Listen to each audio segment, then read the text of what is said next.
దమ్ముంటే పట్టుకొని సవాల్ విసిరాడు కదా, ఇప్పుడు ఎక్కడున్నాడు అని అంటున్నాడు. నిన్ను చూసి నవ్వారనో ఏడవారనో అర్థమైతలేదు సజ్జనారు.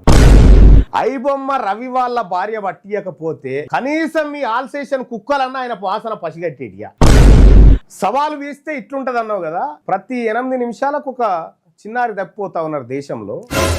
సైబర్ క్రైమ్లో ట్రేస్ అవుట్ కాని కేసులు ఎన్నో ఉన్నాయి. నీకు దమ్ముంటే నిజంగా నువ్వు మునగానివి అయితే అవి తీసుకో, ట్రేస్ అవుట్ చేయి చూద్దాం. ఎందుకే ఈ సినిమా డైలాగులు, సినిమా వాళ్ళని పక్కకు కూర్చున్న పెట్టుకొని వాళ్ళ సంసారలా 100 రూపాయలు దాన్ని 1000 రూపాయల టికెట్ అమ్ముకుంటా జనం దగ్గర దోపిడీ చేస్తా ఉన్నాడు. దోపిడీ దొంగలను పక్కకు కూర్చున్న పెట్టుకొని వాళ్ళని సంసారం లెక్క, వాళ్ళకు నువ్వు హీరో లెక్క.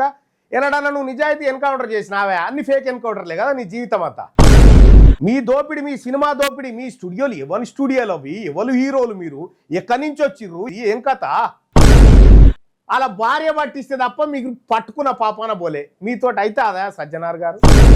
ఈ సైబర్ క్రైమ్ నాపు నీకు దమ్ముంటే నువ్వు దానికి మునగాని అయితే అది ఆపుపోసుద్దాం. ఎందుకే డైలాగులు సజ్జనార్ గారు? వరంగల్లో చేసింది ఫేక్ ఎన్కౌంటరే, ఈడ చేసింది ఫేక్ ఎన్కౌంటరే, దానికో నీ హీరోయిజం, దానికో బిల్డప్. ఎందుకే ఇదన్నీ? అయితే అదే ఏమవుతుందా నీతోటి చెప్పు, నాకు అర్థం కాదు. ఏమన్నా మానవాతీత మనిషివా ఏమన్నా? ఈ డైలాగులు బంద్ చేయి. అవి సినిమాలలో ఏసకాలు వేసుకుంటారు, ఆ డైలాగులు సరిపోతాయి. కానీ మమ్మల్ని ఛాలెంజ్ చేస్తే ఏమైతుందో ఏం కాదు. లోటపీస్ ఇంకా 24 ఉన్నాయి ఆడ. ఐబొమ్మ అది పోగానే ఐబొమ్మ 1 అని ఇంకోటి వచ్చే. అతన్ని నీతోటి కాకపోతే సజ్జనార్ గారు వీళ్ళని ఎట్లా పట్టుకోవాలో అతన్ని వాడి తెలుసుకో. ఐబొమ్మ రవి మీ బొమ్మలని బయట పెట్టిండు. మీరు చేసి ఎవరు తీయమన్నాడా? నేను 200-300 కోట్ల రెమ్యునరేషన్ ఎవరు ఇవ్వమన్నారా? మిమ్మల్ని ఎంత ఉంటుందా? పాప్కార్న్ సినిమా టాకీస్ పోతే 200-300 800 500 ఎవనియా సినిమా టాకీసులు?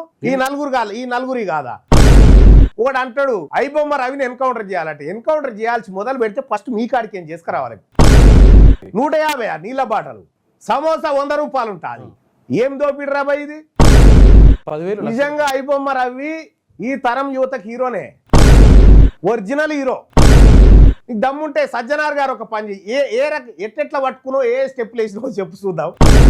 నువ్వు చెప్పలేవు, ఎందుకంటే పుణ్యానికి అలా భార్య పట్టించింది కాబట్టి మీరు ఆడ ఎత్తులు కొడతా ఉన్నారు. కానీ లేకపోతే మీతోటి ఏడవుతుంది.